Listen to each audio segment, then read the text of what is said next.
Hello and welcome back to Ask Eddie and Ann. Hi, Ann, how are you doing? I'm doing really well. How are you? I'm good. I am so glad. I'm going to admit that we postponed this day because I got my booster shot the other day, and it kind of made me groggy and a little bit out of it.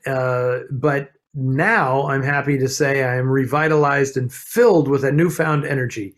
So, Good. so I'm ready to go, and let's just dive right into it. Okay, I'll go first. Excellent. Okay, and this is Jim from Alexandria, Virginia. Please thank Eddie for coming to the North City, DC Festival. My wife and I have never seen so many black and white films on the big screen at one time, and we highly recommend going to such festivals. Black and white films in 35 millimeter are gorgeous. Set design, lighting, costume, musical numbers, you name it, are much better on the big screen than on my old TV set. Having said all that, my question is, what kind of Mini Cooper does Eddie drive? We heard him mention that he drives one, and we're curious if it's all noired out. And as a tangential question, do either of you have any favorite cars seen or used in film noir? Okay, that was weird. I did not think that was going where it was going, but um, Jim, as soon as Ann said you were from Alexandria, Virginia, I said I sure as hell hope he came to the festival in DC. Um, and I feel like we should quit while we're ahead because Jim's assessment of the festival was so great, and I couldn't agree anymore. That just did my heart good to hear that. I drive a 2015 four-door Mini Cooper. It's electric blue. And it's weird. I mean, I'm not going to go too far into this, but Mini Coopers are weird because they are constantly introducing new colors and then phasing out the old colors. And this color is just fantastic. And honestly, it was my wife's car. It was Kathleen's car. She bought it. I said, I really because I said I'll never be able to drive it because they're so small. And I learned differently, and I encouraged her to get a new one, which she did. She got a 2019 orange Mini Cooper, and I inherited her 2015 electric blue Mini Cooper. So there you go. It is not a noir car in any way, shape, or form. And my favorite car in a film noir, I don't know. I'm going to confess, I'm not really a car guy, as evidenced by the fact that I inherited my wife's car, and like I'm happy with that. Uh, but the car that does, there's a guy who comes to the Noir City Festival all the time, Tim, whose last name is escaping me right now. And he's the car guy who always, after every show, the next day, he kind of hands me a piece of paper as he's leaving, and it has all the car facts about what cars he's seen in the movies. And I know that his favorite was the Town and Country from Desert Fury. That is pretty special. But honestly, I don't know. You're not a car person, right? Do you even have a car, Ann? No, happiest day of my life was selling my car. That's part of Yeah. why I moved to San Francisco, was because I didn't want to drive anymore.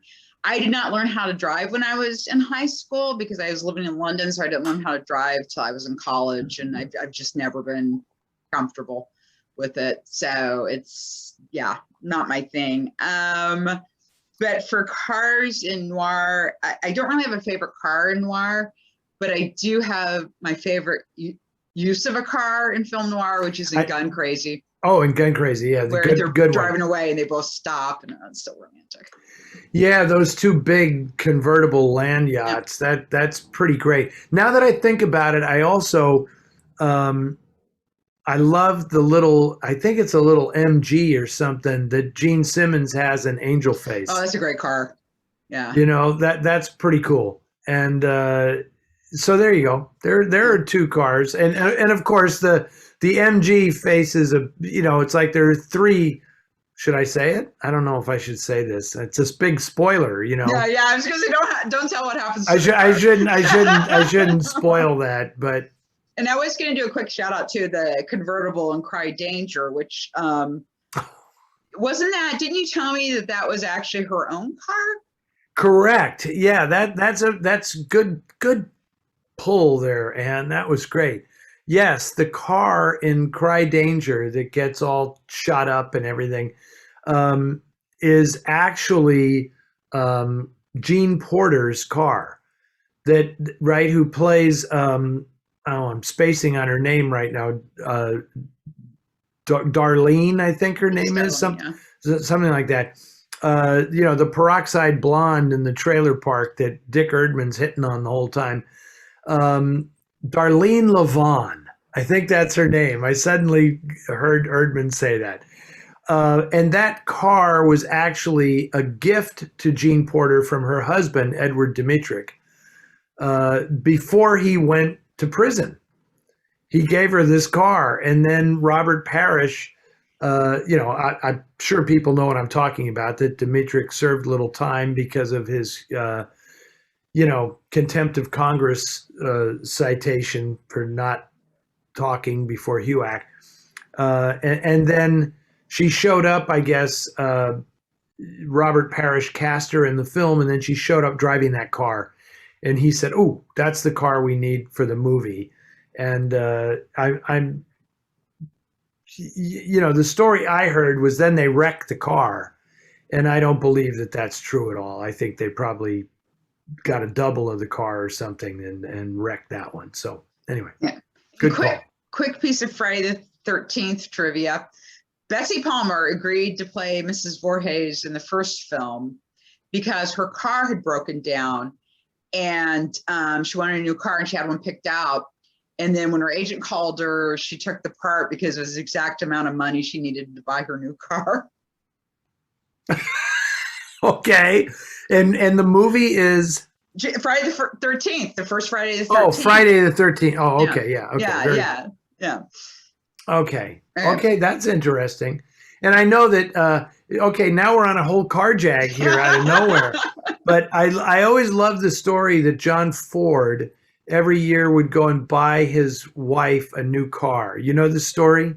He would, in Beverly Hills, he'd go and buy his wife a new car, and he would walk into the car dealership in his robe and pajamas, and he would pay cash for the car, and they would think like they'd have to get him out like some homeless guy just walked and Ford would say, "Yeah, I'll take that one over there," and they'd go, "What?" And he'd pull out a big wad of cash out of his robe, and he'd peel off the money and buy the car. I just love that story. Oh, and that is so John Ford. If you've read about him, that is so unsurprising and so hilarious. Oh yeah, my friend Philippe Garnier interviewed him in his home one time on camera, and Ford didn't even get out of bed. He was just lying on the bed, and at one point somebody said to him, "Mr. Ford, your fly is undone," or something, and he said, "Is it in the shot?" And they said, "Well, no." He says, "Yeah, okay, so what?" Okay.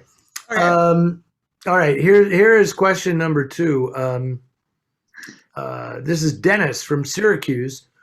Wants to know if I own the rights to the Billy Nichols books. Those are the 2 novels that I've written. Is there any chance there will be ebook versions of them? Yes, I do now own the rights to those books, and I'm not sure. There won't be ebook versions of them unless the books are actually published again, which is not out of the question. There has been some discussion of that of late, so we'll see. And on that note, the other thing that kind of, because there's no ebook version not ebook version. I'm sorry, I'm confused. I was thinking of an audio book, not an ebook. And I'm doing an audiobook version of Dark City. Yeah. that I will be recording in December, and I'm pretty excited about that. And then I started thinking it'd be really fun to do audiobooks of the novels, but that would only happen if they get republished. Okay, and on an unrelated topic, I'm very happy that print versions of the Noir City magazine are available. A lot of people are. That's nice. Dennis has enjoyed the first 2 copies he has purchased.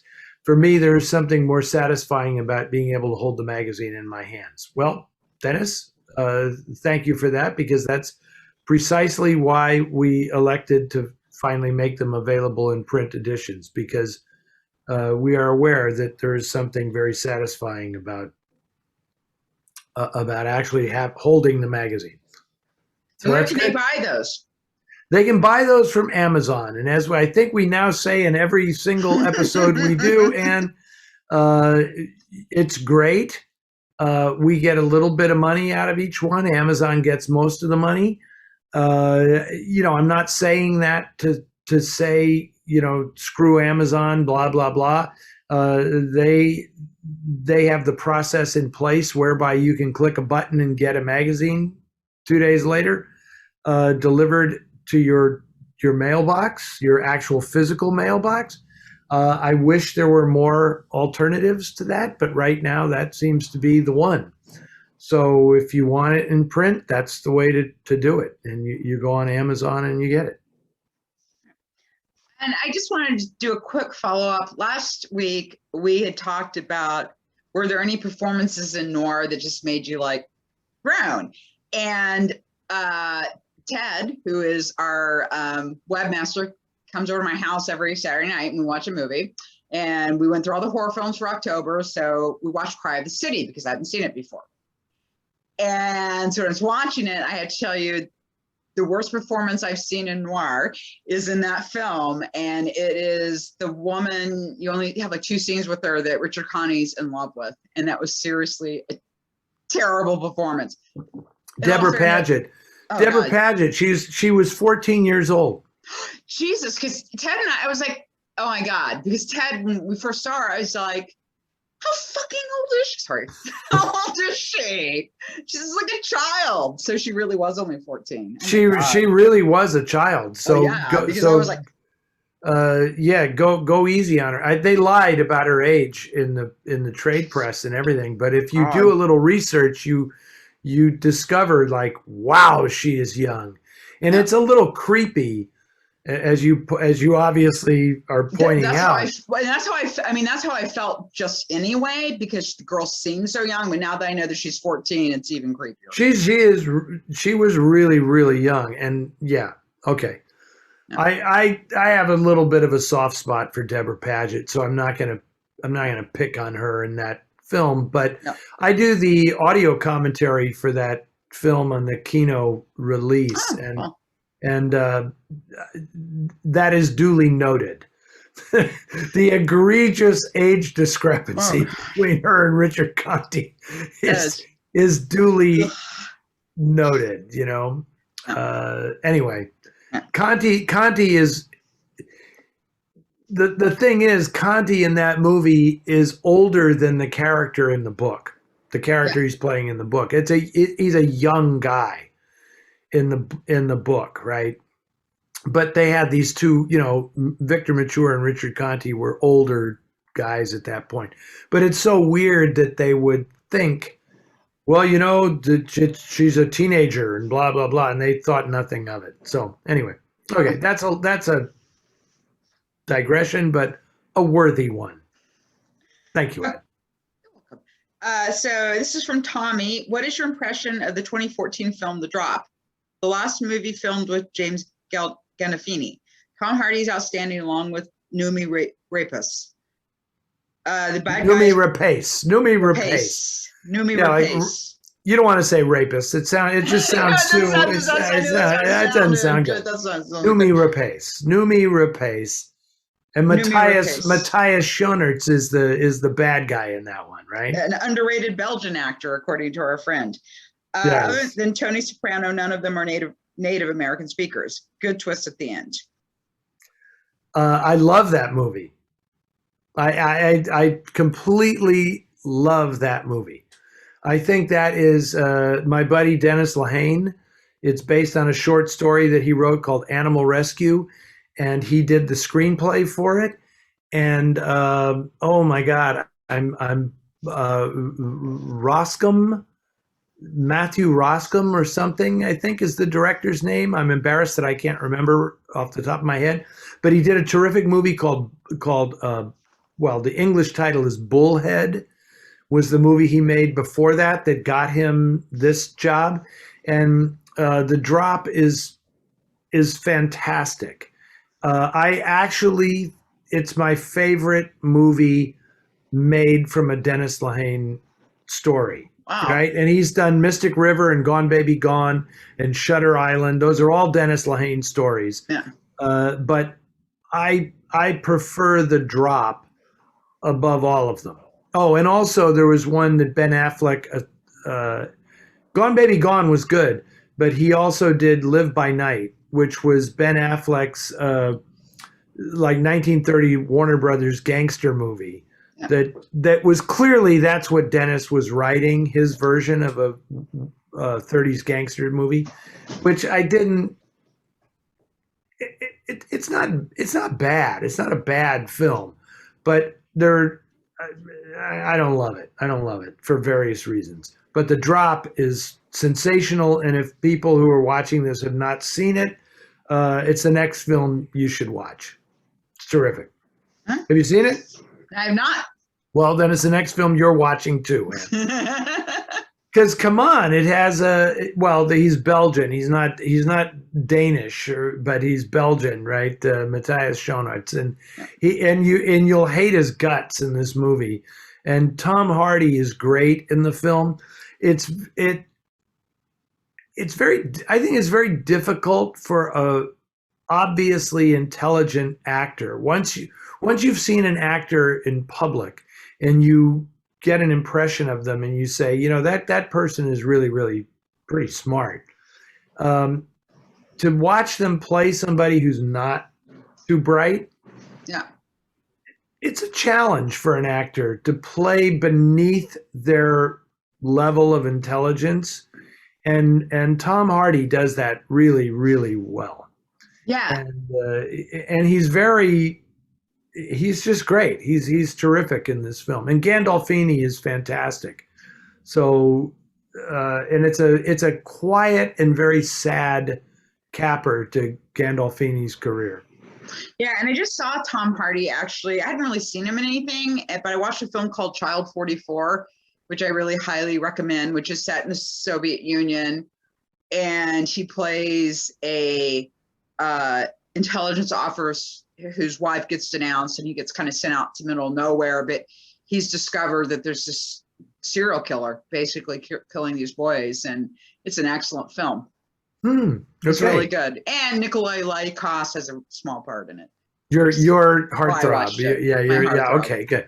Yeah. Good. Okay, very good. I will look for that one. Thank you so much. I have such a hard time finding movies to watch when I'm just kind of spaced out and flicking through the streaming things. It's like, what am I going to watch? So thank you. I'll type that one in. Okay, here we go. We have 3 questions from our friend Martin in the Netherlands. Have either of you seen the movie Joy House with Alain Delon and Jane Fonda? If so, noir or not? Anne, have you seen Joy House? I have not. Okay, so you have no say in this then. I have no say in this.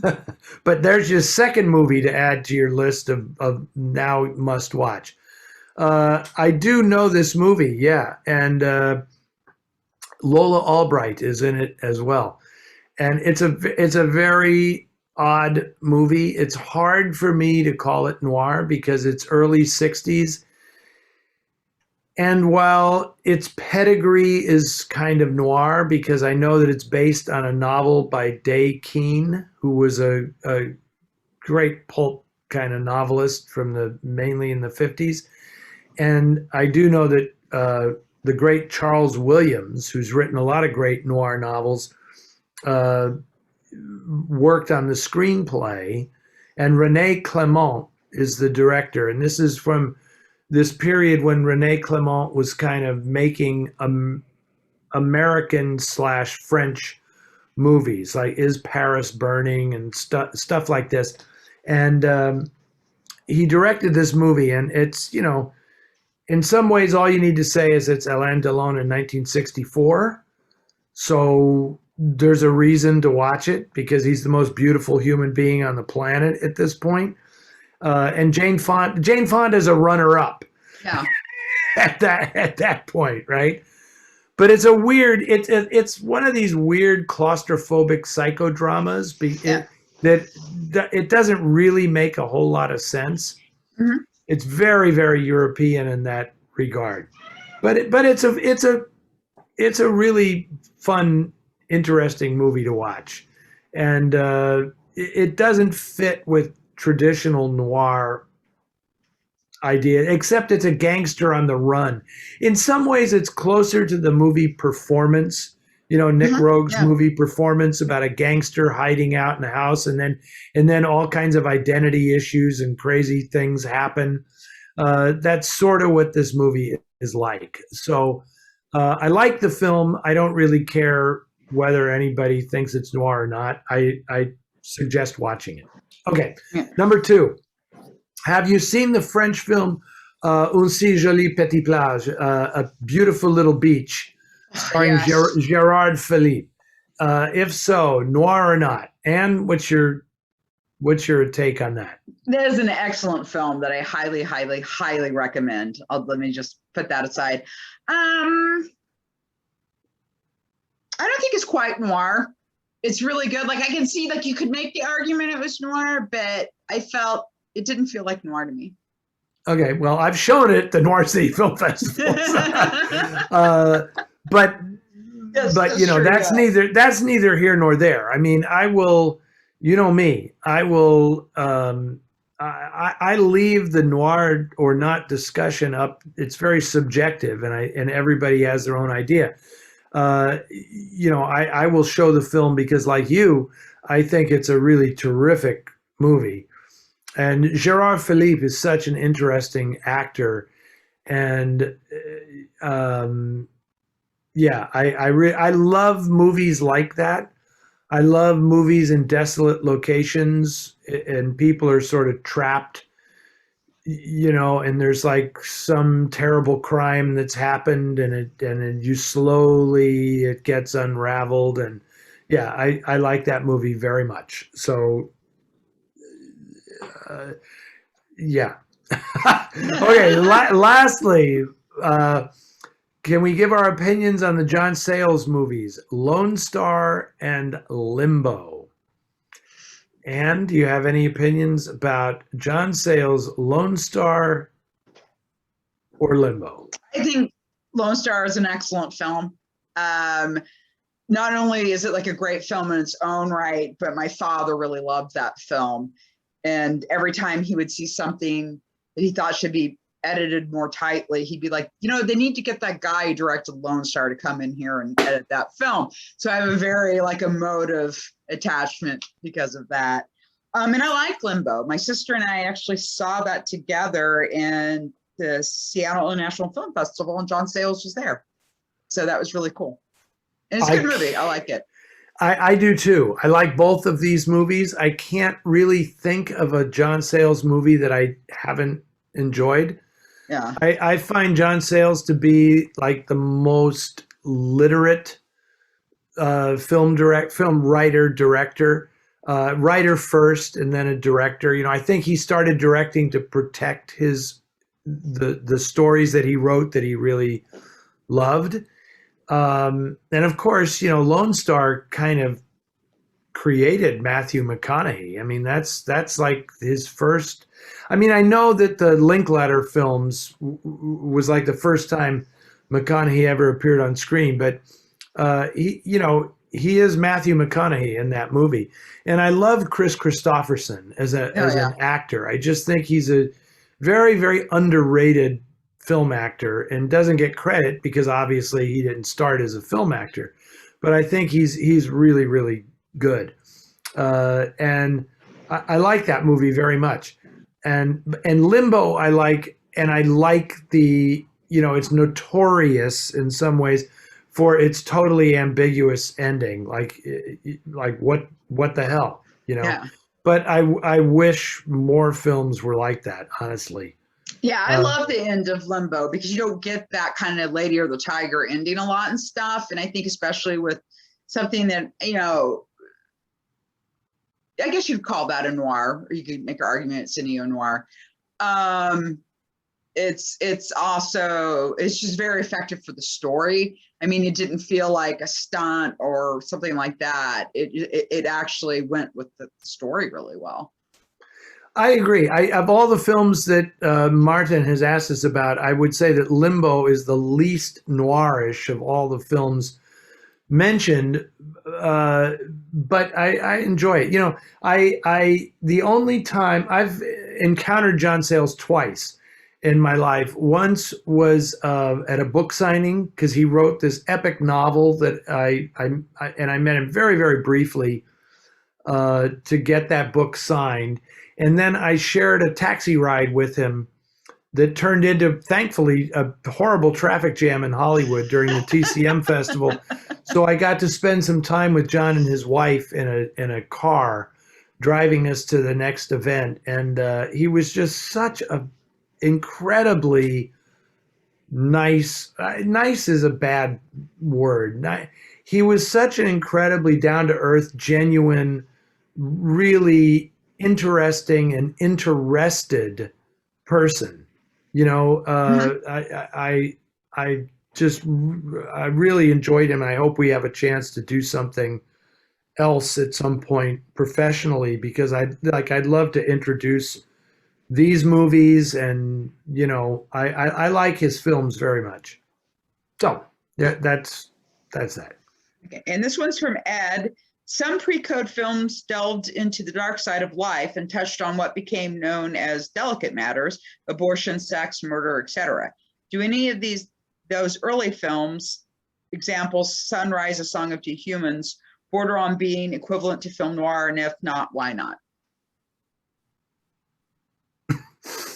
That's funny. Okay, so pre-code films. Okay, and the delicate matters. It's funny that Ed asked this question because he's talking about some things, and then he says murder. He mentions like abortion, sex, murder, and it's like, well, the murder's in every freaking movie. I mean, this is all over the place. Nobody has treated murder like a delicate subject, right?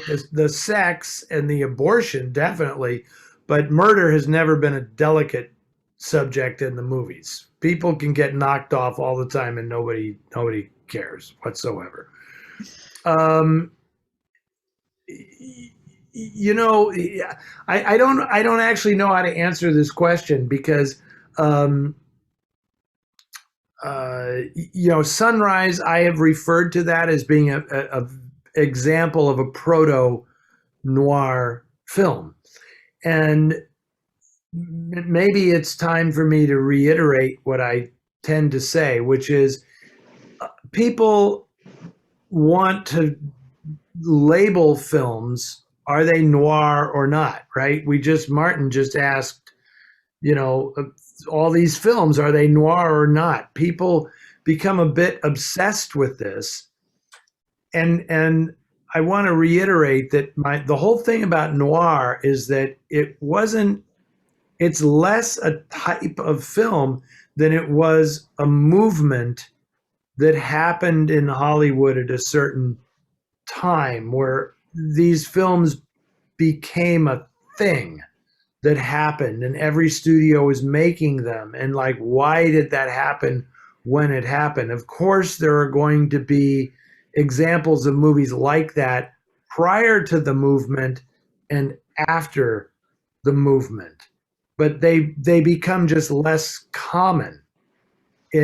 So yeah, there's a lot of silent films. A Cottage on Dartmoor, Sunrise, Asphalt, Underworld, Thunderbolt, All of these are movies that have very noir feel and elements to them, but they weren't part of any kind of movement. You know, von Sternberg's Docks of New York is a film that it's my favorite von Sternberg film. It's not a film noir because it's not really part of any kind of movement. You know, it was what it was, and that's sort of the way the silent films and the pre-code films are, and that's why, for our academic purposes, I guess, as much as I hate to admit that, in putting it in a timeline, it's like there's the silent era, there's the pre-code era, there's the Depression era, and then comes the noir era, and it's called that for a reason. It's because so many damn movies were made all of a type uh, in this specific time frame, and this idea of reaching beyond that time frame to say, but isn't this a noir too? It's like, yeah, it shares elements with it, but it's not part of a movement. Yeah, well, I mean, you think you could make this, I mean, it's another way to look at it would be slasher films. Because like really slasher films were really in the 80s. And there were a few things before that, like in, Black Christmas, for example, Town That Dreads Sundown. And then 1978, Halloween, it was sort of Halloween's like the Maltese Falcon, it just set it on fire. It wasn't like there weren't these things before, but that's when all the studios were saying, hey, these are cheap to make and they make a lot of money. And you saw this and there have been slasher films since, but just we've never had that intense amount that you had in the 80s where they were just so common. But Yes, yeah. And now you have a lot of slasher films. The ones I particularly like are the meta ones, which are very self-referential back to the original ones. So sort of like the way neo-noirs are. Neo-noirs a lot of times sort of reference back to that original period. Yeah, I totally agree with what you're saying. And you can find antecedents to slasher films in the noir era. Yeah, I mean, absolutely. there are a few, like if you want to say that, like Hangover Square or The Lodger or something like that is a slasher film, or even like stalker films, which are slightly different than slasher films. But I think I referred to, I think it was Act of Violence. I said was like an early stalker film, because it's like somebody's tracking somebody and they're unrelenting, and like, what is the story behind their quest for vengeance? And that's like a stalker movie.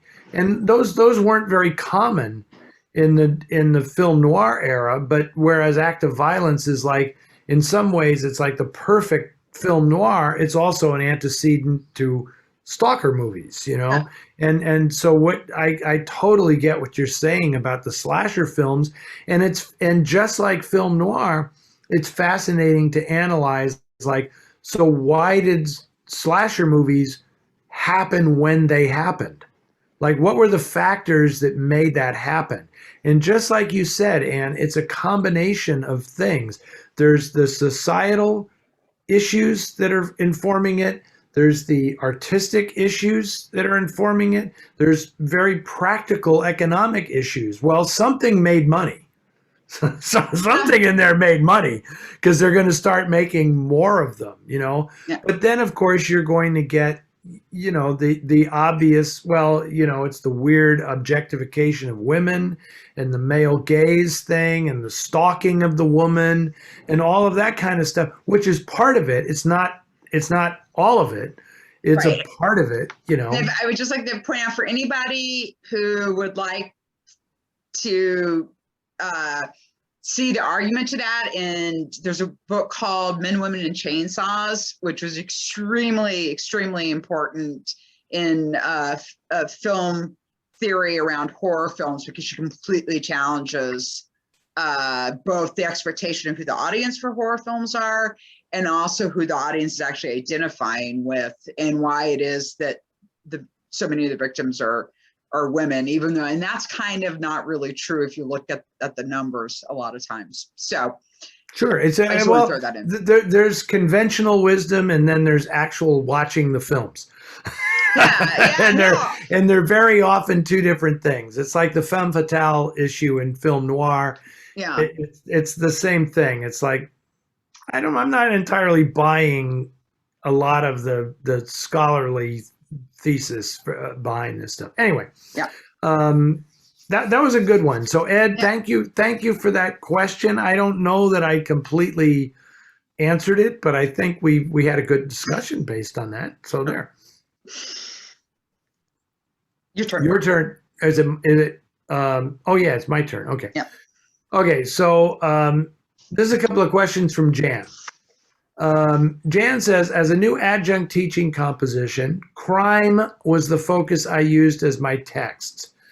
The anthology Hard Boiled and In Cold Blood, and In Cold Blood, right? The Truman Capote book. Yes. I also showed the original black and white In Cold Blood movie. And Jan notes that one student commented, it made me go back on my meds. I had to leave that part in. Do you think In Cold Blood is noir? And what are your thoughts as to its merits? Okay. That's interesting. I do not think the book In Cold Blood is, which is a fabulous book. I don't think of it in terms of noir the way I think of literary works as noir. You know, because I know it's based on a true story, and I know that it's a work of novelistic journalism. I don't treat it the same way as I treat other works of noir. My mouth wants to say the word fiction, and I know it's not fiction, and I don't believe Capote fictionalized a lot of it. He novelized it to make it read like a novel. The movie, however, I find it perhaps a little too convenient to consider it a transitional noir kind of thing, because I feel that because Richard Brooks, who wrote the screenplay and directed the movie, was such a figure in the original noir movement. Right? He co-wrote the screenplay for The Killers. He wrote the screenplay for Key Largo. He was just an active participant in that era. I want In Cold Blood to be an extension of all that. And the fact that he chose to shoot it in black and white and make it look like a film noir, I find it useful to think of it in those terms. At the same time, I realize it's something different. So, but the fact that I consider it noir because it takes so much time with the villains, with the killers. To me, that makes it noir. And Robert Blake is fantastic in that film, and he is a totally noir protagonist. So that's my take on that. What do you think, Ann? Yeah, I mean, I think it has strong noir elements. I agree. I think my main thing about that film, because I grew up in Oklahoma, and one of the things I really like about that film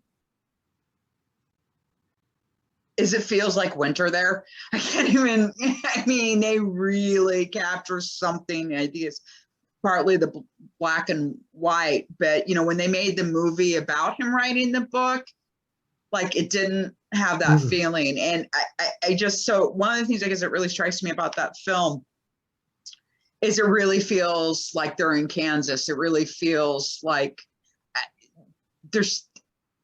I think it's one of the best depictions of that I've ever seen in film, where it really feels authentically from there, and not like someone from the outside looking at that environment.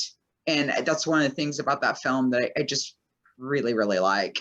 Wow. Richard Brooks would love to hear you say that.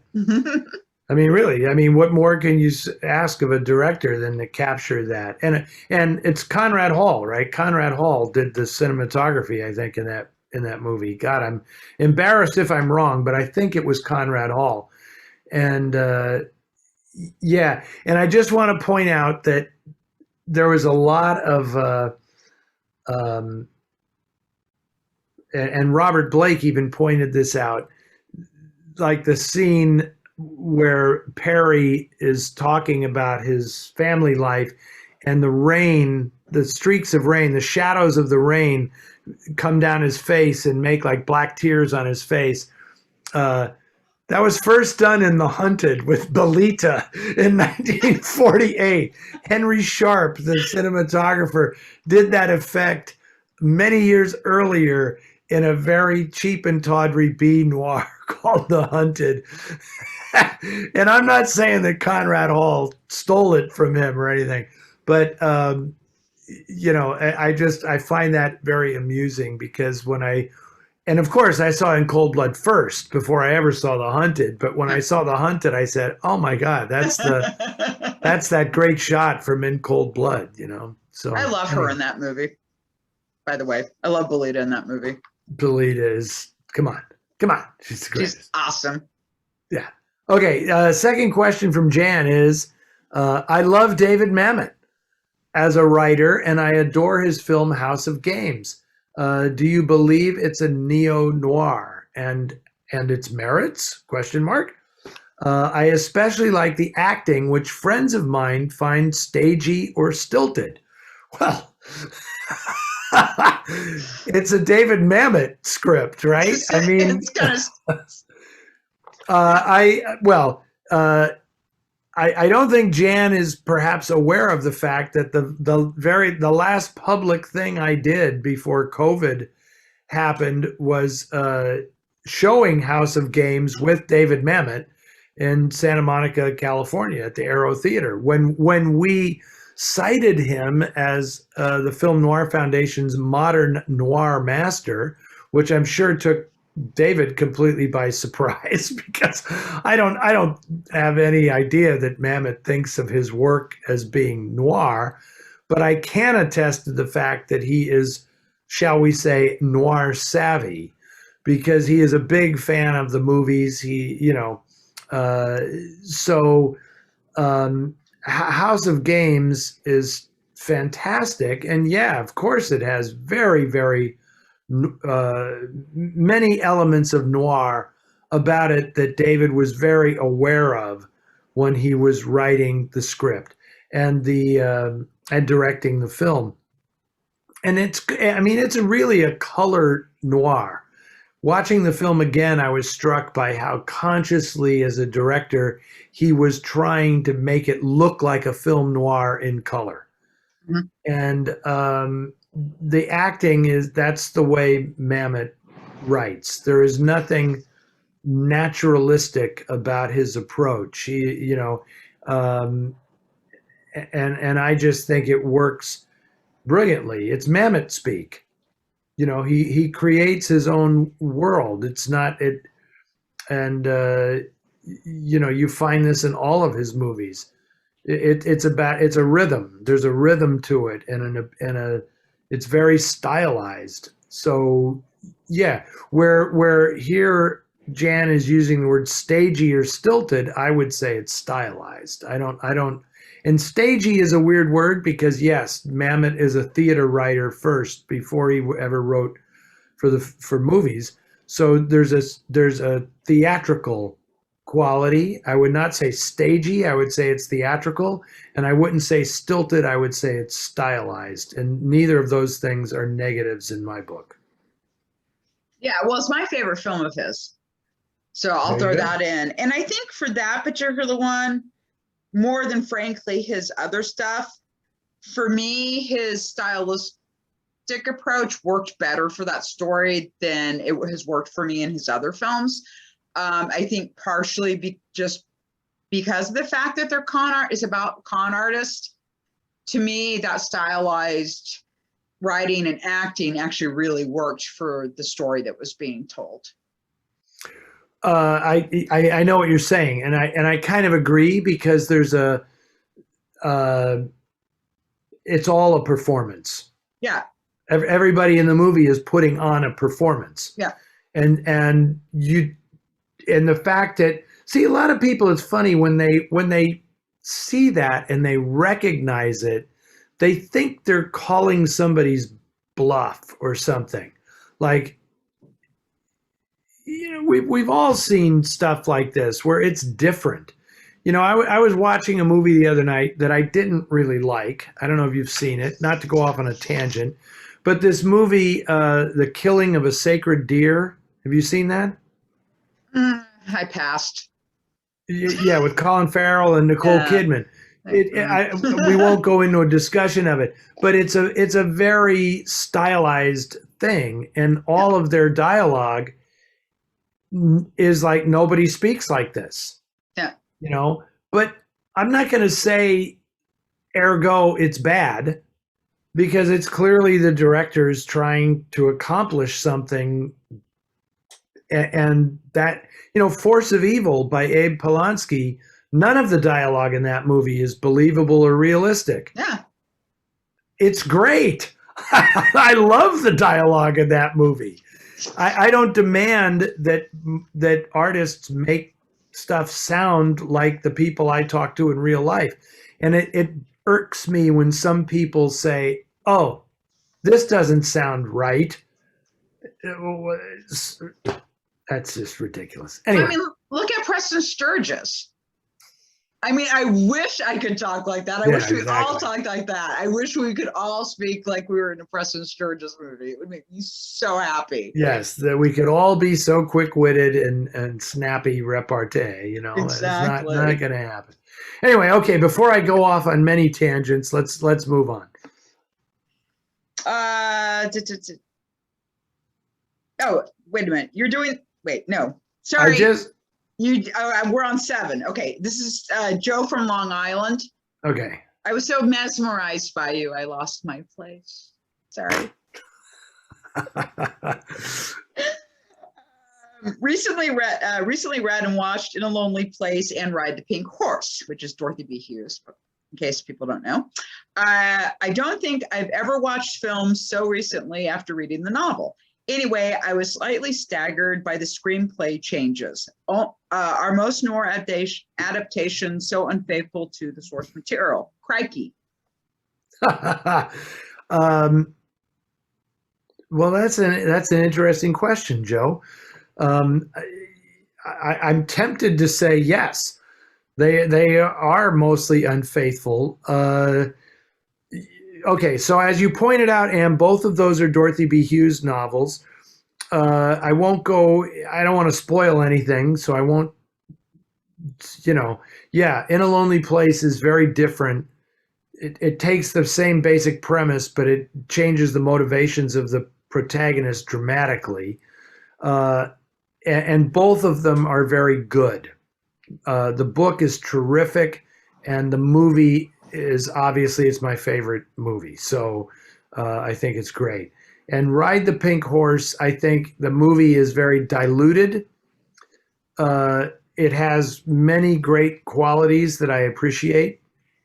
But in Hollywood at that time, they were not going to allow the book that Hughes wrote to be made because it's so because the villain is a senator. And it was like, you're not going to do that in a Hollywood movie in 1948 or whatever. And you know what I read recently that was great that I hadn't read before was Hughes's The Expendable Man. Fantastic. Great Fantastic book. And obviously I recommend that everybody read that book. We can't really talk about it because you'd be spoiling the whole thing to give away like what the twist is, but it's so great that the twist comes so early in the book. Yeah. That's what I found so remarkable about that. It's like I was reading it and it's like, what's going on? Yeah. Like, this is really odd. Why is the guy behaving this way? And then all of a sudden the whole thing changes, and it's a beautiful sleight of hand magic trick that she pulls off in that book. And then it becomes something else entirely. And it's not unlike a book that Charles Willeford wrote called Pickup, which is a wonderful book. Which is a wonderful book, but he saves the twist for the very end. Yeah. And because she was a reviewer and read so many other mystery writers, I'm kind of thinking that she read Pickup and said and had her own ideas about how to do that story in a different way. Mm-hmm. And of the two, I would definitely recommend The Expendable Man. Not that I'm saying it's a better book or something, but I just think it was in some ways a richer reading experience, because she got the twist out of the way early and then made you live it the whole rest of the way. And that was just fantastic. So anyway, as to Joe's question, they would change these things for any number of reasons. And I'm trying to think of, well, The Maltese Falcon is an adaptation that is incredibly faithful. Yeah. To the book, right? It's one of the most faithful adaptations of a noir book by far. Yeah, absolutely. I mean, aside from the deletion of the Flitcraft episode, it's basically the same story. I mean, they retained the dialogue and everything else. So, but yeah, by and large, there would be reasons why they changed the stuff. I mean, I'm just thinking off the top of my head, like, Buzz Bezarides, his Thieves Market book, when they adapted it, it's pretty faithful, except for the ending. The ending is very, very different. Anyway, I could go down this rabbit hole, but I'm instead of breaking this out into saying like all these changes, just focusing on those two Hughes novels. In many ways, she was trying to be progressive in her books, and she was a little bit ahead of Hollywood. Yeah, and I think especially within A Lonely Place. Yeah, I think it's definitely. just, and I just can't recommend that one enough. It's a personal favorite. But what she's saying about misogyny is incredibly ahead of its time, and Hollywood was not ready for that discussion. Yep, I'm with you. So, okay, my turn. Yeah. Okay, there are so many films we haven't watched. That's very true. Mark in Honolulu. So many films we haven't watched, both new and old. So why do we spend our valuable time rewatching ones we've already seen? Please share your thoughts on this topic in general, as well as any or all of these. Is rewatching films any different than revisiting books or music? Okay. What films have you rewatched the most? And do you have any suggestions for rewatching a movie in addition to looking at it from a different character's perspective? Eddie has mentioned his changing opinion of The Long Goodbye. What other films have changed in your minds over time? And there's a lot to grapple with this question. This is a very, because truthfully, Mark in Honolulu, this question is as much about us as it is about the movie. The movies don't really change. What changes is you and the way you watch movies, or perhaps the way the culture changes and the way you then look at a movie because of changing opinions and things. So, Anne, is there anything that stands out for you as a film that you've had if not an about face on, at least, I hated this and now I don't hate it as much, or I loved it and now I don't love it as much? Oddly, I'm not really thinking about a movie. I'm thinking about a book, which is Tender as the Night, which I've read multiple times over different parts of my life. And every time I've read that because of my own life experiences. I've seen things in that novel that I simply didn't see before, and that was more because of life experience. So I think that life experience can definitely, change how you view a movie. I think with films, for me, I mean, there's certain films I've watched a lot for different reasons. Like I think like with the Maltese Falcon, I just think it's so perfect, and there's something so incredible about every time I watch it. It's just like, God, this is so incredible. I can't believe how good this is, and then I'm watching it again. I think some films I think too, there's some things that are just sort of like comforting, which is really weird because the films that I find like if I'm sick, there's like certain films where I like to watch them. Like for some reason, Invasion of the Body Snatchers, which honestly is the least comforting thing you can really think of for some reason to me. It's just something. Unfaithfully Yours is another one where it's like, really? But yeah, I find it oddly comforting. And just then for me, I did not see the original Halloween film until I was with my husband, my first husband. And my only husband, and he just got me super into that. And I watch it every year, at least once a year. And there's just something about it.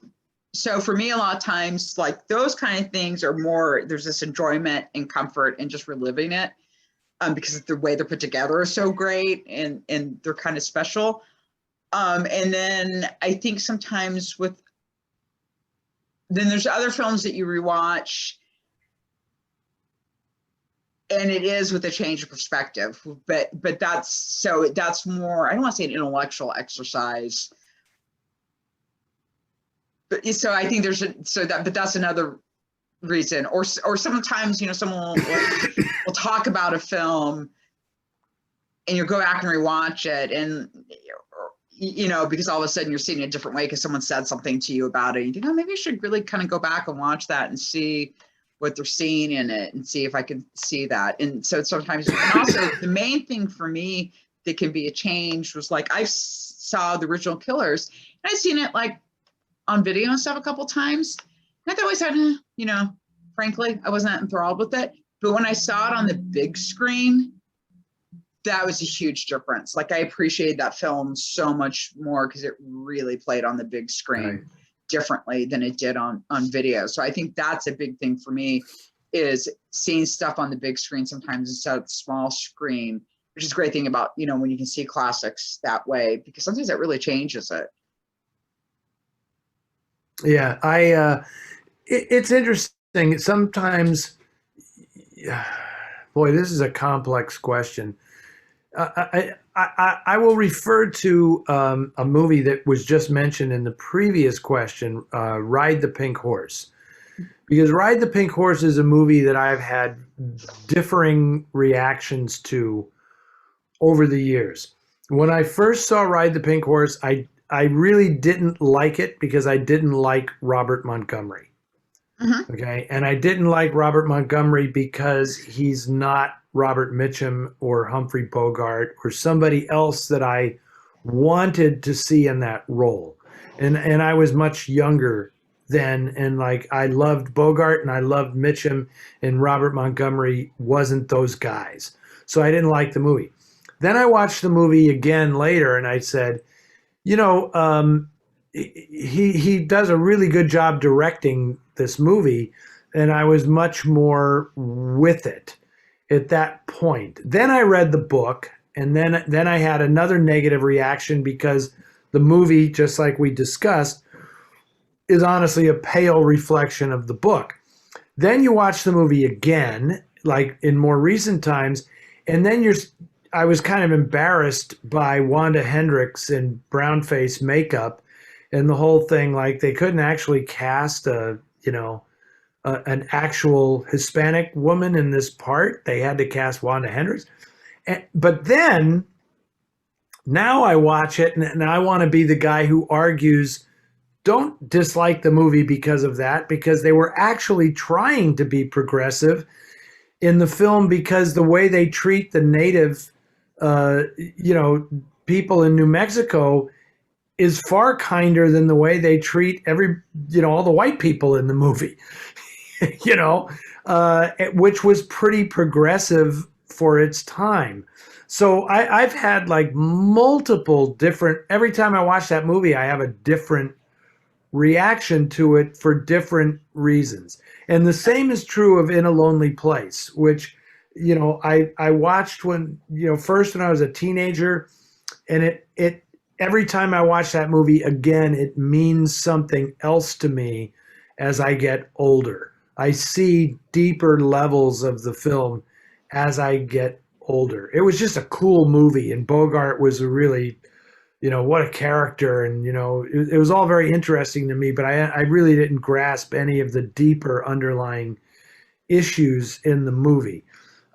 So, and then there are movies I watch repeatedly, like Chinatown, because they're so freaking great. They're just so Yeah. perfect that like you were saying, it's like comforting to return to a movie and say, this is why I love movies. It's because you can actually make a movie that is virtually flawless, and this is like perfect storytelling, and it always feels good to return to it. So all of those things are a factor, but I don't think that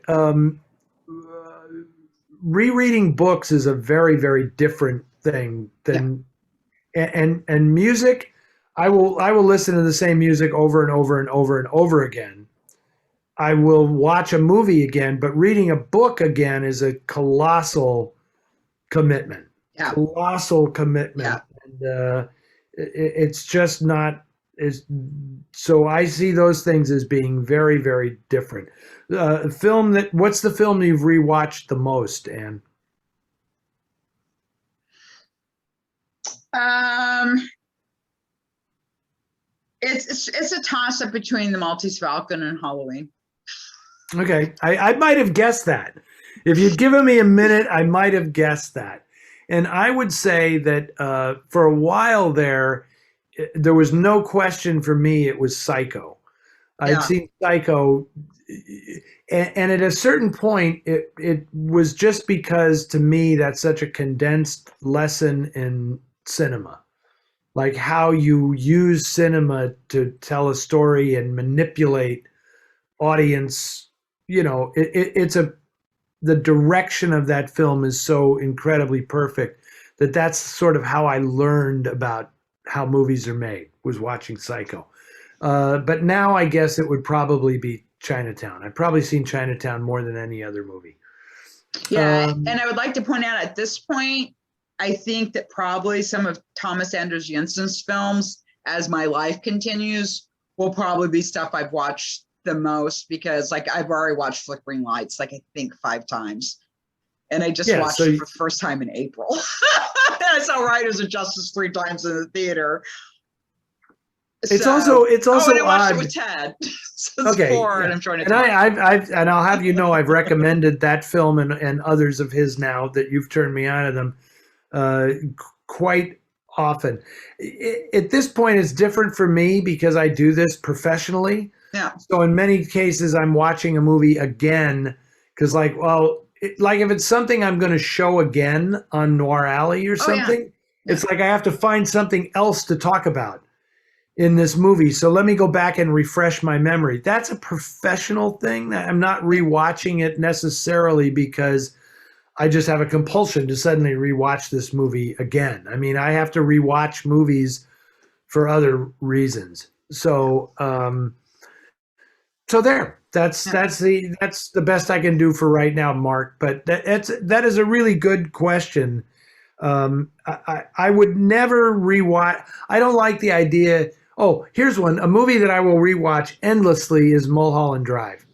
That's a good movie. I think probably over time, Mulholland Drive may surpass Chinatown as the movie I've watched the most. Just because I'm constantly thinking there's something else in here that I probably missed. Mm-hmm. So I want to watch this. And I just find David Lynch movies to be utterly compelling in that sense, just as visual spectacle. I really like his sensibility, and I just find myself getting kind of engrossed and lost in them because sometimes I don't have to follow the plot. I just kind of follow what he's doing visually and instinctively with the camera is really kind of cool. So I'll watch that. Anyway, okay, your turn. I just want to make a quick comment on Ride the Pink Horse regarding, oh my God, I've completely forgotten his name. Robert Montgomery. Robert Montgomery, thank you. I don't think that Robert Mitchum or Bogart would have been good in that role because that character is emotionally immature. And I think Montgomery did that aspect really well. And I don't think Mitchum or Bogart could have played the emotional immaturity of the character. I'll grant you that for the script that was written. For the novel that was written, I could definitely see Robert Ryan in that role. Oh yeah, as written in the novel. Yeah, you know, absolutely. It's slightly different. So, good point. Your turn. No, that's my turn. No, it's your turn. No, that was Mark. This is from Nick, which is good because you shouldn't have read this one anyway. I watched with great pleasure your conversations with Dana Delaney last month when she joined you on Noir Alley. In the intro to Man on a Tightrope, you divulged your habit of holding out one movie for performers that you loved because you wanted to be there for you to watch even when you're an old man. I was hoping you would be willing to share what movie of Evelyn Keyes you have determined to hold out for in your later years. Of course, I make the assumption that you love her work as much as I do.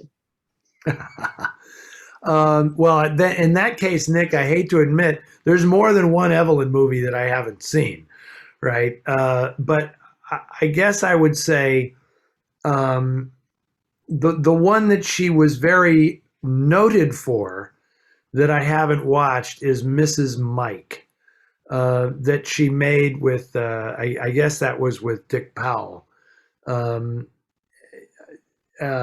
She talked about it a lot when I would talk with Evelyn, and you know, she was proud of her performance in that movie. But that's so not the kind of movie that I like. You know, that that I never got around to watching it. I didn't tell her that, but and I'll probably see it someday. It's not like I'm holding out because I can't wait to see it. You know, the way it was with Man on a Tightrope. I was always eagerly anticipating watching Man on a Tightrope, but with Gloria Graham. But I don't feel that way about Mrs. Mike.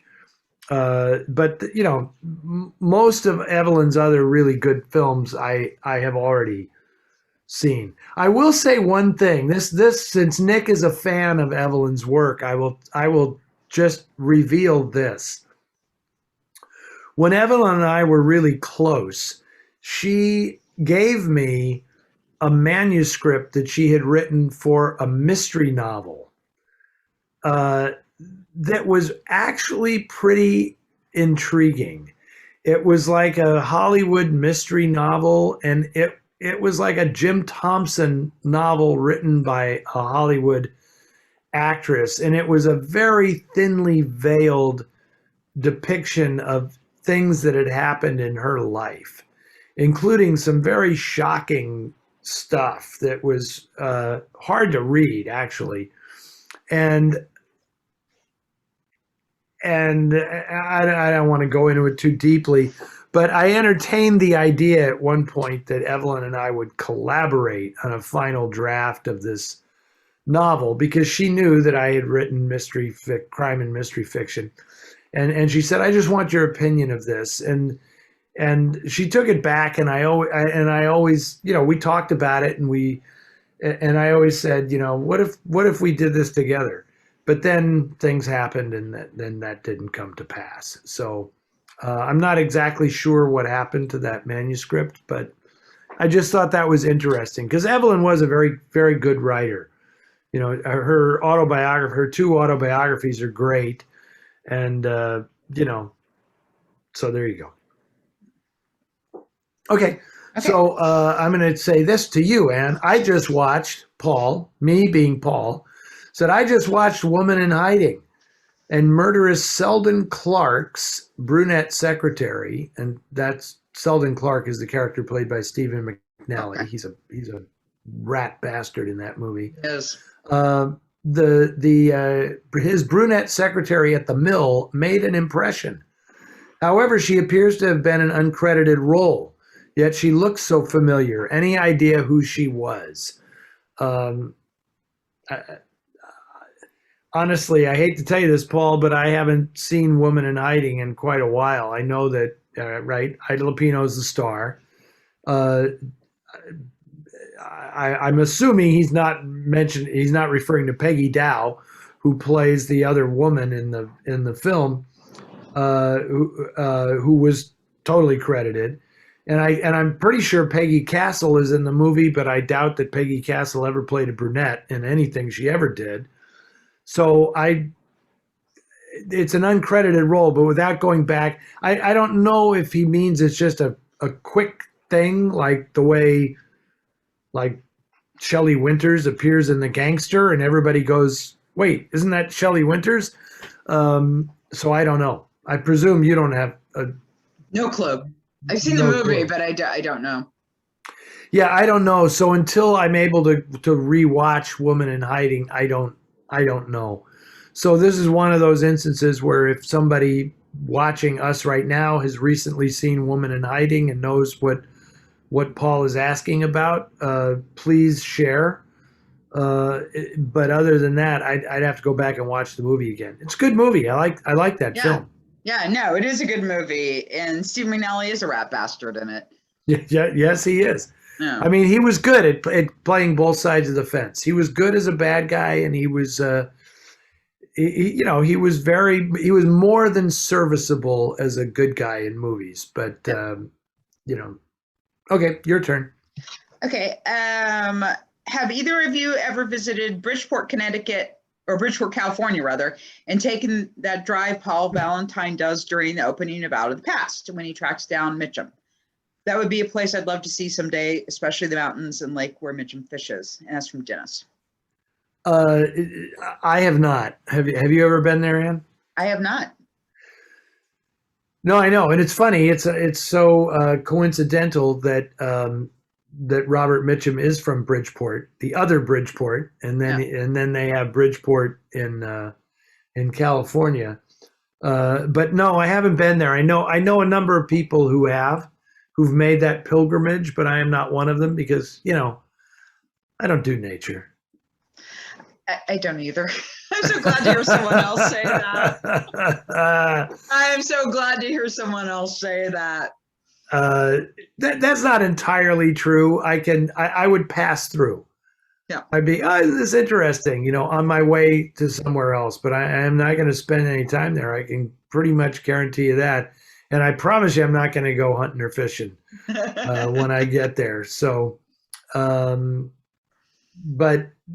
so sorry, that was a bust, Dennis. I appreciate the question, but no, I have not been there, and we'll see.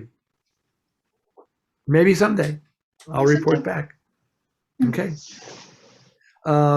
Where is this is from Alan in San Anselmo, who Alan is a good viewer. He is a regular here. Where is the location of Agnes Moorehead's apartment building in Dark Passage? He wants to know, is it on Hyde Street? I remember Bogart's character escaping the building down many fire escapes. That is true. But it is not on Hyde Street. Anne, do you know where the building is? Agnes Moorehead's building? No. It's interesting. It is actually, it is at 1090 Chestnut Street is the location of that building, and it is accurate. It is accurate.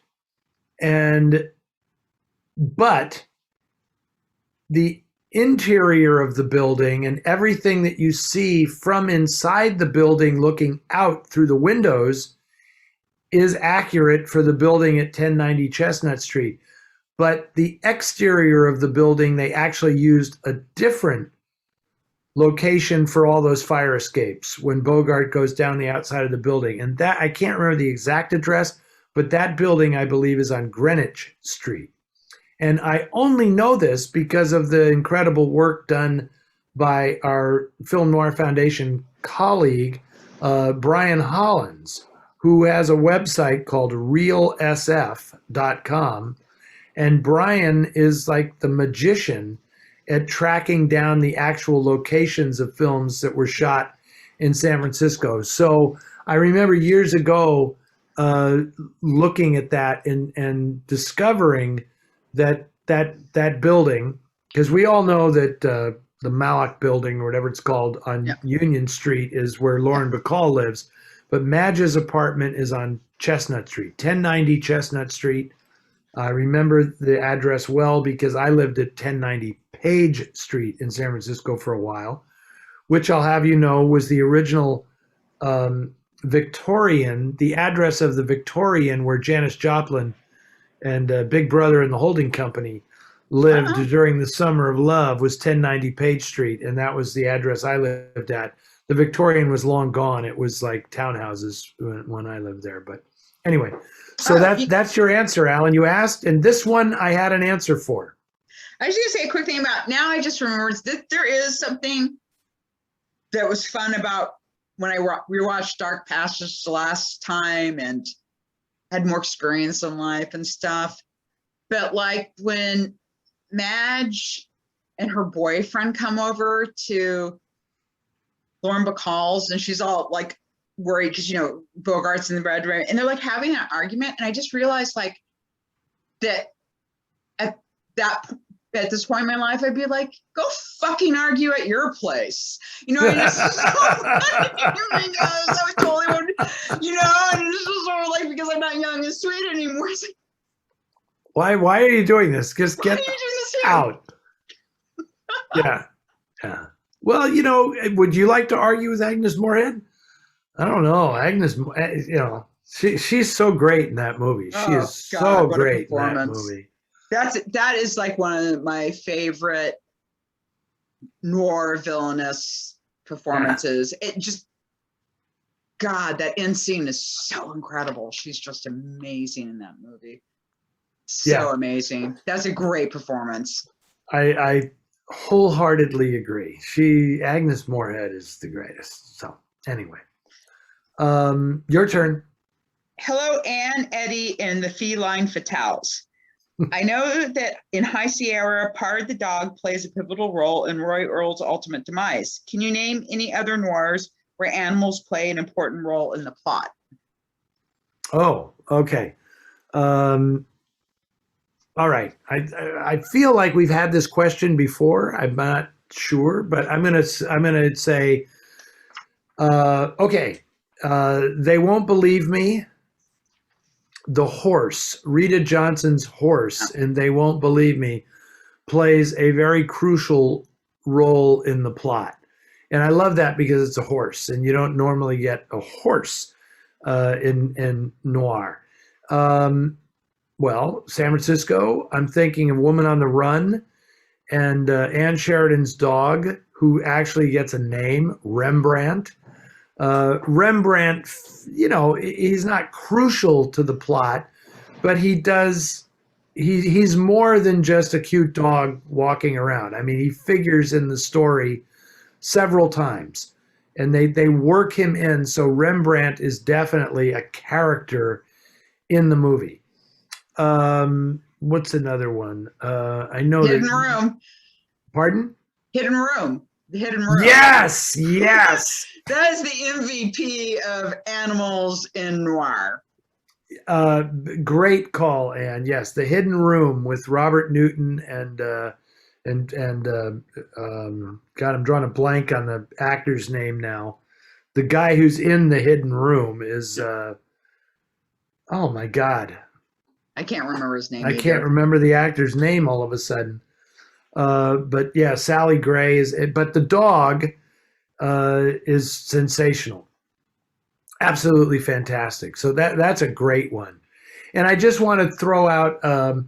It's not crucial to the plot, But my favorite dog in a noir film is the dog in Fabian Belinsky's El Aura with Ricardo Darin, an Argentine film that I've shown at Noir City, and the dog is like a specter in the movie, and the fact that Ricardo Darin plays a taxidermist, and he's kind of stalked by this dog through the movie, is really fascinating Awesome. to me. I just love that dog and the way he appears throughout the story. He's never drawn into the plot, but he's lurking just outside the plot, and it's done beautifully. So those are four good ones. Yeah. But you're right. The hidden room is the best one, I think. Yeah. And I really love The Dog and He Walked by Night, which is absolutely not really a plot point. It's interesting to have this really terrible person, but this very loving relationship with this dog. I mean, it's just, and how much that dog loves him. It's just an interesting piece of writing, and really kind of made the character more three-dimensional. And the only reason why I'm bringing this up is in The Third Man, the black cat in that. Yeah. My dad loved that so much. That was actually, I won't say what it's for, but one of his old internet accounts, Third Man was the username, and black cat was the password. Nice. And isn't it interesting that we're talking about horses and dogs? You never talk about cats, and I'm going to assume it's because cats are not really trainable. I mean, maybe they are, but they're certainly not as trainable as horses or dogs. So you're going to see those more often. Oh, I can't believe that since we're talking about cats, The Long Goodbye. Yeah. He has the cat in The Long Goodbye. Yeah. Is it? I can't remember. Does it actually become part of the plot, or is it just like I just Marlowe just has, because he's always out buying cat food, in the middle of the night and everything. Yeah. He loves that cat. He loves that cat. He definitely does love that cat. Okay. All right. So me now. Yeah. Okay. These are two questions from Catherine. We asked about Eddie's novels coming to the big screen. I believe he said not at all likely, that the time had passed for neo-noir. If I got that right, then help me with this. I was listening to Eddie on Fresh Air recently, and he listed reasons why noir is still so popular. What is it I don't understand? Okay, that's an easy one, Catherine. Let me clarify. The noir we're all talking about, and that the Film Noir Foundation is all about, is pre-existing noir. I'm talking about the popularity, the never-ending popularity of film noir that was made in mid-20th century America is very different than a film being made today that's set in mid-20th century America. I think that the people who respond to the older noir films today are very different than the people that the studio executives want to reach with new films. So, I always am reminded of the fact that LA Confidential was considered somewhat of a failure by Warner Brothers, because given all of its critical acclaim, they felt it should have been a more popular movie. It should have made more money. And their answer to that was, people don't really want to see a movie set in that era. And I can point to a lot of other movies set in that era that didn't succeed. There's always exceptions. The HBO series Perry Mason, I guess, did very well. Supposedly they're bringing it back for another one. But that's also at home. That's not a feature film that you have to go out to a movie theater to see. I don't really know that's the difference I'm talking about. if somebody wanted to adapt one of my novels, I think today it would be adapted as long form television and not as a feature film for theaters, because I just don't think that period films are going to play in a movie theater right now, whereas they might conceivably work as long form television. That's my answer to that. Okay. Catherine also asks, I recently saw Farewell My Lovely with Robert Mitchum and didn't like it much. And I don't know enough about movie making to know exactly why, other than the acting wasn't good and it looked cheap. I'll relay that to Bob. I got the revised Dark City for my birthday and was reading about Chinatown. Just a luscious movie. Can't find a fault in it. I agree. Eddie had a few spare lines about why Farewell My Lovely didn't work and Chinatown did. Could you say more about that? About some of the things that go into making a superb movie and those that make them stink? Okay, that's pretty rough, Catherine. That's I was gonna say. I wouldn't say that Farewell My Lovely stinks, anyway, I can. Do you have any opinions about this, Anne? Because I can tell you exactly what I think the difference between Chinatown and Farewell My Lovely is. But do you like Farewell My Lovely? Enjoyed it. It was okay. I mean, it really just came down that, I mean, it just comes down to writing. I mean, let's face it, Chinatown is an extremely well-written movie. That is a great screenplay. Yeah, you know, not that there aren't other aspects to it that make it great, but the screenplay is first. So that's got to be the foundation of any film, in my opinion. Yeah, and I agree. And I would say that what makes Raymond Chandler great is his prose. He is one of the 20th century's great prose stylists, and you can read him just for the words, You don't have to have any kind of emotional investment in it whatsoever. But he does beautifully draw you into it because it's this fabulous first person narration, okay? Which doesn't, you get that in Farewell My Lovely. But here to me is the total difference. Farewell My Lovely is a pastiche. The filmmakers are putting this together to pay tribute to these older movies, and it's all a pastiche with no investment in the storyline or the characters at all. It's just a guy who wants to make a movie like that. Chinatown, you are totally invested in the characters. It is a completely character-driven movie.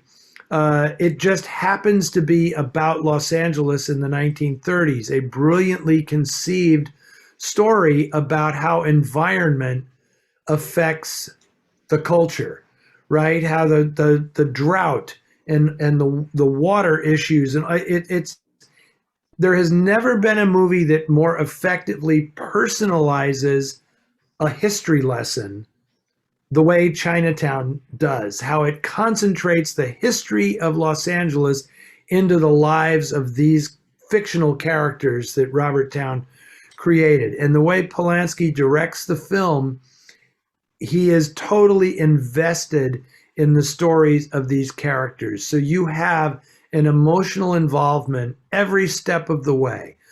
Jake Gittes thinks he knows what's going on, and you follow him step for step, and you have an emotional investment in every mistake he makes in that film. And when you think he's going to save Evelyn, you think he's going to figure this out, and then when the rug gets pulled out from under him, it's catastrophic, and you feel it every bit of it.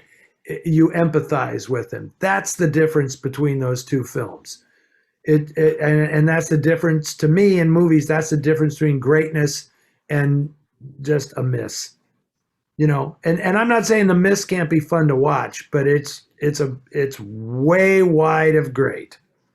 So that's my take on that. Yeah, and I just wanted to say, since we're talking about Raymond Chandler, The Long Goodbye is really an incredible novel. I just was gonna say that if you're only gonna read like one book by Chandler, like seriously, that is the one to read. That I want to read it again right now. Just thinking 100%. about it. 100% agree with you that when we're going back to the thing about rereading things, that's the Chandler novel that I reread. Yeah. Right. I mean, I don't have a huge interest in rereading The Big Sleep or The Lady in the Lake. I like The Lady in the Lake a lot. I won't reread The High Window or stuff, but I will make a point of rereading The Long Goodbye every 2 or 3 years. I reread that book because I agree with you. That's his masterpiece. Okay, your last one. This is you.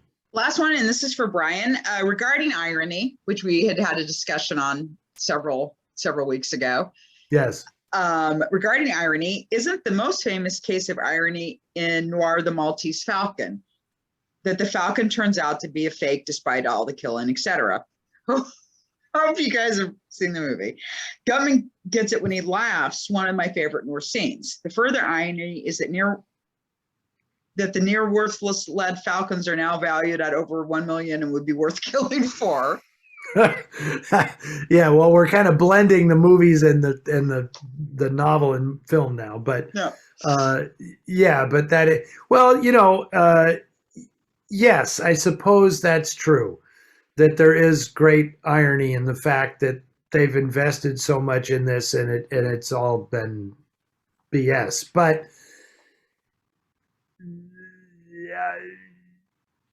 to me, I mean, I after the last time we had the irony question, I kind of went back and said, irony is a word, as I said before, it is so often misused. So I went back and did my research, like, what is this actually all about, right? And then it was like a diving down a rabbit hole. It's like, oh, okay, so there's different kinds of irony. There's Socratic irony, right, which is a debating thing. And when I studied up on that, it was like, well, that's like Columbo. It's like where that Columbo knows, but he's putting on an act, and it's like this whole ironic thing to pull out information. There's dramatic irony, which is, I guess, what we're talking. And there's situational irony. And I always think of irony as like, where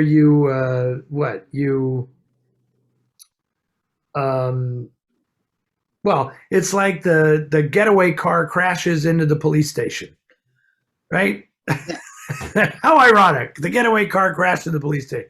The guy stepped out of the way of a pothole and fell down a manhole, instead.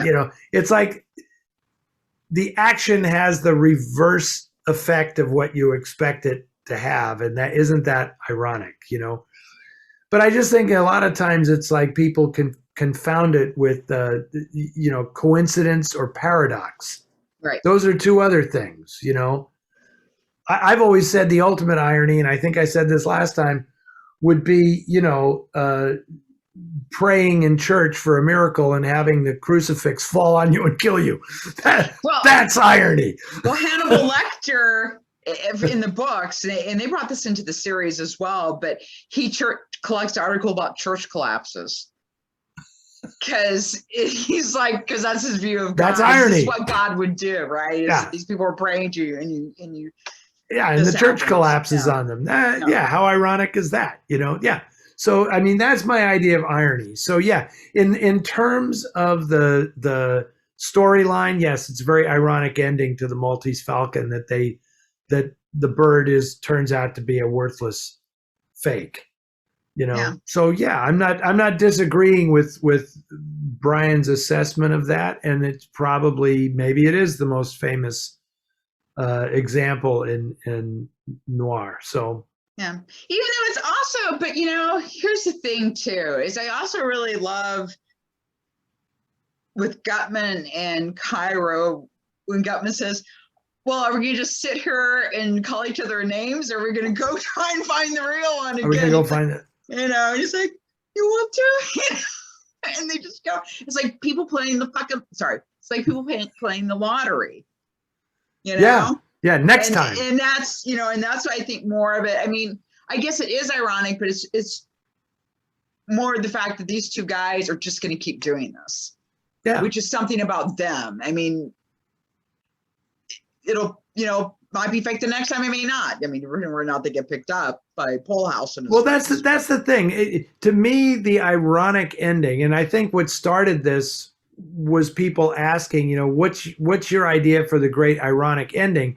And I think people were referring to it as like the twist. Yeah. The unexpected twist where you kind of get the opposite of what you think is going to happen.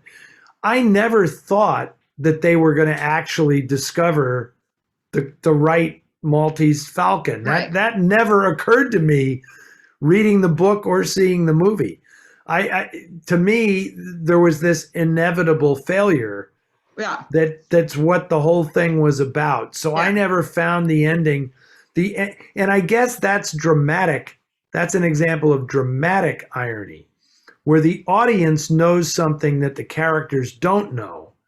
So my feeling through the whole thing is they're never going to get what they're after, but the characters don't know that. So there's dramatic irony in the fact that it turns out totally the opposite of what the characters expect. Then there's the situational irony that takes the audience by surprise as much as it takes the characters by surprise, which is like these other examples that I'm talking about of like, avoiding the pothole just to fall down the manhole, or, crashing the getaway car into the police station or something like that.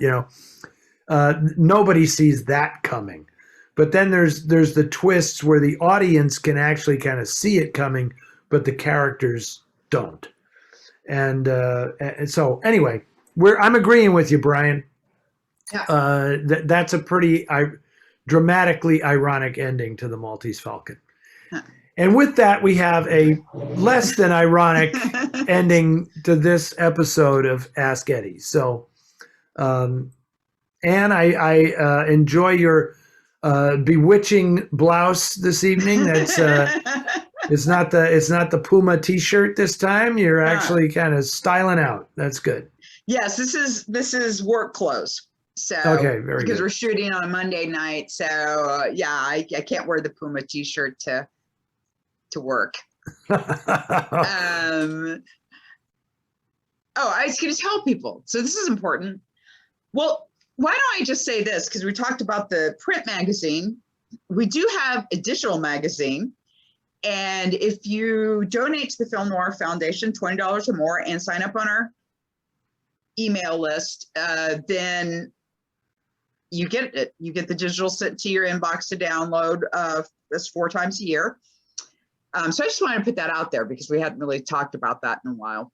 And then you can get a print edition as well if you want to. You can buy a print one, and you can do both. You can do both, and also our back issues, like the one on David Mamet, because we of course had that in our issue when we gave him the award. That's a back issue. Those are digital. So I just want to kind of put that out there, and then also let people know this is going to be our only other November episode because Thanksgiving is next week. Yes. From when this airs, and I don't think anyone's going to be watching. So we'll return in December. They'll be living their own noir nightmares with their family. Yeah, exactly. Hey, I'm just going to say thank you for the pitch for the print edition. And I would suggest to people, if you want to buy a copy of the print edition for somebody who you think might like it, it's a really good gift and a relatively inexpensive holiday gift that you can give to people to turn them on to the foundation and just say, this is an example of what they're doing over at the Film Noir Foundation, and just give them, a print edition of the magazine. It's a great, a stocking stuffer or something. Yeah, I can't believe I'm saying that, but it's terrific because I want the magazine to be helpful to getting new people to sign up for the foundation, because like I said, we're not making money on the print edition, but it's great if the print edition leads to more people joining the foundation. So with that, we have many more things to discuss before the end of the year, and then I'm really excited about stuff that's going to be transpiring in the new year. So, Anne, I'm glad that Charlotte behaved herself tonight. It was good to see her there, just being kind of cool. And I look forward to the next time we do this. Yes, so we'll see you all in December. Happy Thanksgiving to everyone. I hope that you have a good Thanksgiving. Likewise.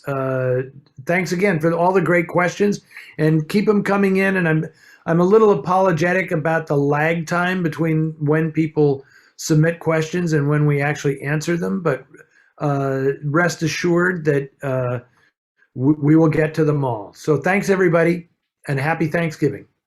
Have a good night.